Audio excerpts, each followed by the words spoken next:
Hello दोस्तों, आप सभी का स्वागत है हमारे यूट्यूब चैनल युवा विद्यार्थी संघ नंबर 1 पे। तो दोस्तों, आज हम लोग कक्षा 8 का कृषि विज्ञान पढ़ेंगे। आज हम लोग पाठ 1 पढ़ेंगे। हमारे पाठ का नाम है मृदा गठन या मृदा कड़ाकार। तो आज हम लोग इस पाठ का प्रश्न उत्तर देखेंगे। तो चलिए सबसे पहला प्रश्न देखते हैं। सही विकल्प के सामने सही का निशान लगाइए। तो जिसमें पहला प्रश्न दिया गया है, मोटी बालू का आकार होता है। तो इसका ग नंबर सही है। 2.0 से 0.2 मिमी अर्थात मिलीमीटर। आगे देखते हैं प्रश्न 2 नंबर।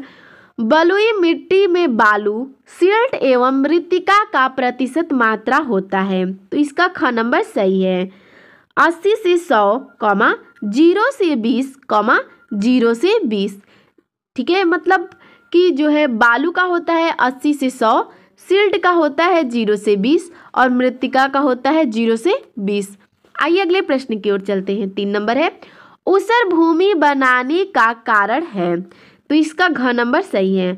अच्छी उर्वरकों का अधिक मात्रा में उपयोग।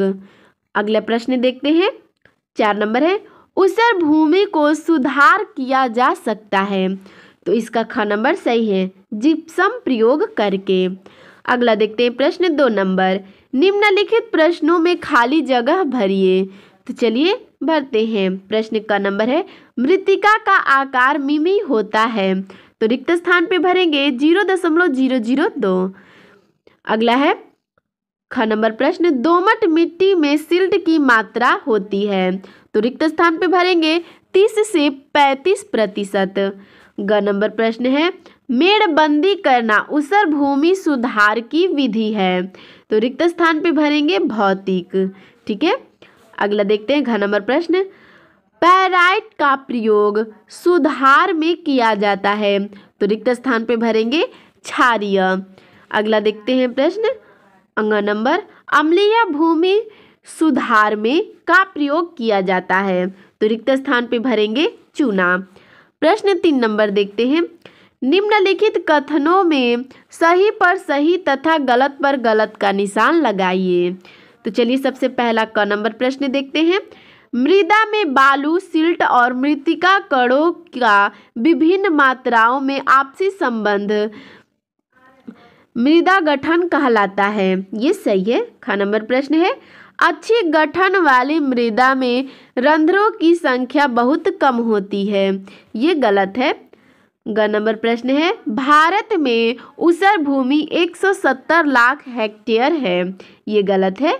घ नंबर है, नहरों द्वारा अधिक सिंचाई करने से भूमि ऊसर नहीं होती है। ये गलत है। अंग नंबर है, अम्लीय मृदा का pH 7.0 से बहुत कम होता है। ये सही है। प्रश्न है 4 नंबर, निम्नलिखित में स्तंभ अ का स्तंभ ब से सुमेल कीजिए।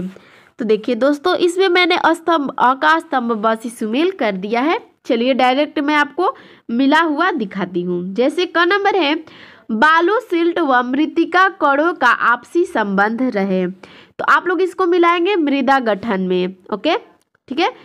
तो ख नंबर है, अधिक बालू की मात्रा, इसको आप लोग मिलाएंगे बलुई में।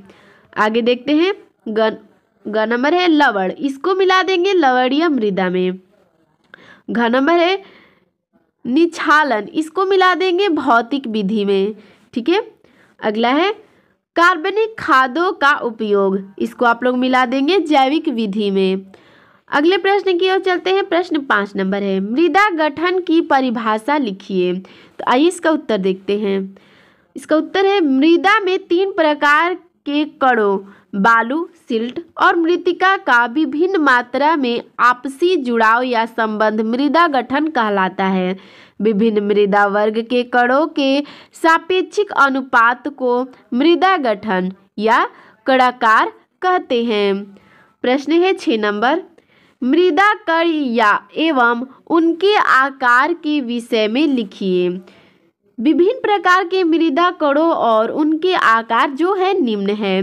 तो आइए उसको देखेंगे। ठीक है, तो सबसे पहले देखेंगे कि मृदा कण में आ जाएगा मोटी बालू। ठीक है, और जिसका आकार होता है 2.0 से 0.2। अगली है मृदा कण बारीक बालू, जिसका आकार होता है 0.2 से 0.02 और सिल्ट का आकार होता है 0.02 से 0.002। मृत्तिका का होता है 0.002 मिमी से कम। ठीक है, अगला प्रश्न देखते हैं 7 नंबर। मुख्य कणाकार वर्ग लिखिए। इसका उत्तर, मुख्य कणाकार वर्ग निम्न प्रकार से वर्गीकृत हैं। आइए उनको देखते हैं। मिट्टी का नाम देखेंगे तो मिट्टी का नाम है बलुई, ठीक है, जिसमें बालू प्रतिशत होता है 80 से 100। सिल्ट होता है 0 से 20। मृत्तिका होता है 0 से 20। अगली है मिट्टी का नाम बलुई दोमट, जिसका बालू प्रतिशत होता है 50 से 80। सिल्ट का 0 से 50 और मृत्तिका का 0 से 20। दोमट में बालू प्रतिशत 30 से 50, सिल्ट प्रतिशत 30 से 50 और मृत्तिका होता है 0 से 20। सिल्टी जो होता है वो बालू प्रतिशत 0 से 20, सिल्ट होता है 50 से 70 और मृत्तिका 30 से 50। चिकनी मिट्टी, जिसमें बालू प्रतिशत होता है 0 से 50 और सिल्ट प्रतिशत होता है 0 से 50। मृत्तिका प्रतिशत होता है 30 से 100%। ठीक है, आगे देखते हैं प्रश्न 8 नंबर। ऊसर भूमि की परिभाषा लिखिए। तो इसका उत्तर है, ऐसी भूमि जिसमें लवणों, sodium carbonate, sodium bicarbonate, sodium chloride आदि की अधिकता के कारण ऊपरी सतह सफ़ेद दिखाई देने लगती है और फसलें नहीं उगाई जाती हैं, उसे ऊसर भूमि कहते हैं। प्रश्न 9 नंबर है, अम्लीय मृदा की परिभाषा लिखिए। तो आइए पहले लिखेंगे अम्लीय मृदा। ठीक है, अम्लीय मृदा को देखेंगे। यह मिट्टी अधिक वर्षा वाले क्षेत्रों में पाई जाती है। इस मिट्टी में अधक्षय जीवांश अधिक मात्रा में पाए जाते हैं। अम्लीयता के कारण उत्पादन नहीं होता। हाइड्रोजन आयनों H+ की सांद्रता अधिक होती है। मृदा का pH सदैव 7 से कम होता है। हमारे देश में अम्लीय मृदा असम, केरल, त्रिपुरा, मणिपुर, पश्चिम बंगाल, बिहार का तराई क्षेत्र, उत्तर प्रदेश तथा हिमालय के तराई क्षेत्र के कुछ स्थानों में पाई जाती हैं। अगला देखते हैं प्रश्न 10 नंबर है, मृदा गठन एवं मृदा विन्यास में अंतर लिखिए। तो आइए देखते हैं पहले मृदा गठन, फिर मृदा विन्यास को देखेंगे। मृदा गठन से तात्पर्य यह मृदा में बालू, सिल्ट तथा मृत्तिका कणों का विभिन्न मात्राओं में आपसी जुड़ाव या संबंध मृदा गठन कहलाता है। देखेंगे मृदा विन्यास से तात्पर्य मृदा कणों के वितरण या सजावट से है, अर्थात मृदा कण एक दूसरे से किस प्रकार मिले हुए होते हैं। ठीक है, इसे मृदा विन्यास कहते हैं। प्रश्न 11 नंबर है, मृदा गठन क्या है? मृदा गठन वर्गों का विस्तार से वर्णन कीजिए। तो आइए इसका उत्तर देखते हैं। बालू, सिल्ट और मृत्तिका। मृदा में इन 3 प्रकार के कणों का विभिन्न मात्रा में आपसी जुड़ाव या संबंध मृदा गठन कहलाता है। विभिन्न मृदा वर्ग के कणों के सापेक्षिक अनुपात को मृदा गठन कहते हैं। सामान्यतः गठन के आधार पर मृदा को निम्नलिखित प्रकार से वर्गीकृत किया गया है। आइए उसको देखते हैं। मृदा का नाम है बलुई, जिसका बालू प्रतिशत होता है 80 से 100। सिल्ट प्रतिशत होता है 0 से 20 और मृत्तिका होता है 0 से 20। ठीक उसी प्रकार बलुई दोमट का होता है 50 से 80। सिल्ट होता है 0 से 50 और मृत्तिका 0 से 20। दोमट का होगा बालू 0 से 50, सिल्ट 30 से 50 और मृत्तिका 0 से 20। 4 है सिल्टी, जिसमें बालू प्रतिशत 0 से 20, सिल्ट प्रतिशत 50 से 70, मृत्तिका प्रतिशत होता है 30 से 50। चिकनी मिट्टी, जिसका बालू प्रतिशत 0 से 50, सिल्ट 0 से 50 और मृत्तिका 30 से 100। प्रश्न देखते हैं 12 नंबर।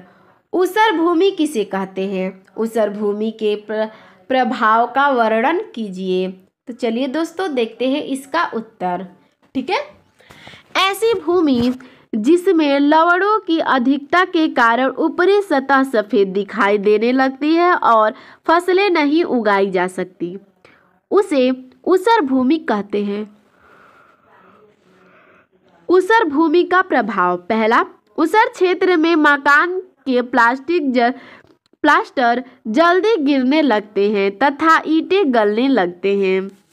दूसरा, कच्ची पक्की सड़कें टूटी फूटी उबड़ खाबड़ दिखती है। ठीक है, अगला है 3 नंबर, वर्षा होने पर फिसलन होती है। चौथा, जमीन पानी नहीं सोखती, बाढ़ आती है, भूक्षरण होता है। 5 नंबर, हानिकारक घास उगती है। 6 नंबर है, लाभदायक जीवाणु कम होते हैं जिसमें पोषक तत्व घट जाते हैं। 7 नंबर है, नमकीन होने से बीजों का जमाव व वृद्धि अच्छी नहीं होती है। 8 नंबर है, ऊसर पर्यावरण को प्रदूषित करती है। 9 नंबर है, ऊसर बहकर अच्छे खेत भी खराब कर देती है। प्रश्न 13 नंबर है, ऊसर भूमि बनाने के विभिन्न कारणों का वर्णन विस्तार से कीजिए। तो आइए इसका उत्तर देखते हैं। ऊसर भूमि बनाने के प्राकृतिक व अप्राकृतिक दोनों कारण हैं। तो चलिए दोस्तों देखते हैं प्राकृतिक कारण, फिर देखेंगे अप्राकृतिक कारण जिसे मानवीय कारण भी कहते हैं। वर्षा की कमी, अधिक तापमान, मिट्टी का निर्माण, क्षारीय एवं लवण युक्त चट्टानों से होना, भूमिगत जल स्तर का ऊंचा होना, भूमि के नीचे कड़ी परत का होना तथा लगातार बाढ़ या सूखे की स्थिति होना। अब देखते हैं अप्राकृतिक या मानवीय कारण। ठीक है, जल निकास की कमी, अधिक सिंचाई, नहर वाले क्षेत्रों में जल रिसाव, भूमि को परती छोड़ देना, क्षारीय उर्वरकों का अधिक प्रयोग तथा खारे पानी से सिंचाई। प्रश्न है 14 नंबर, ऊसर भूमि का सुधार कैसे करेंगे? सविस्तार वर्णन कीजिए। तो आइए इसका उत्तर देखते हैं। ऊसर भूमि सुधार प्रक्रिया। ठीक है, ऊसर भूमि सुधारने से पहले कुछ प्रक्षेत्र विकास कार्य करने होते हैं, जैसे मेड़बंदी, समतलीकरण, पानी की व्यवस्था, जल विकास की व्यवस्था तथा 8 से 10 सेमी गहरी जुताई करके खेत तैयार करना। ऊसर भूमि के प्रकार के अनुसार भौतिक, रासायनिक व जैविक सुधार विधियां अपनाते हैं।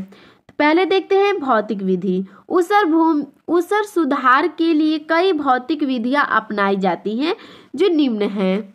आइए देखते हैं।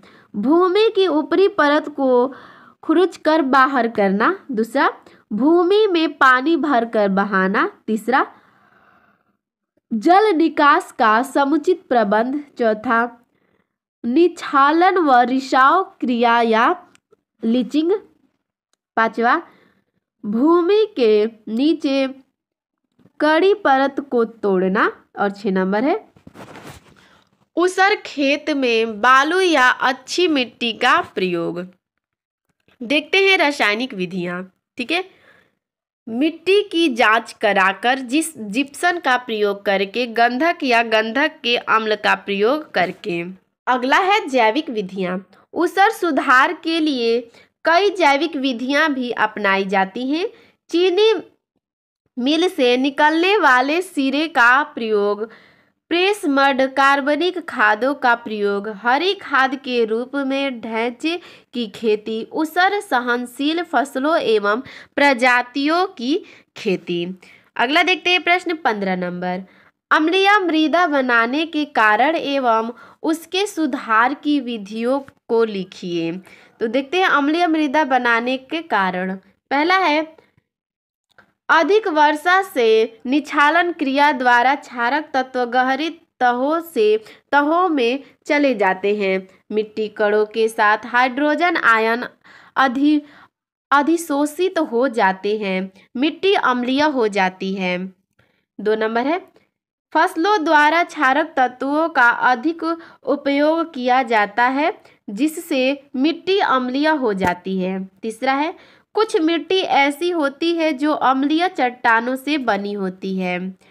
चौथा है, रासायनिक उर्वरकों के प्रभाव से भी मृदा अम्लीय बन जाती है।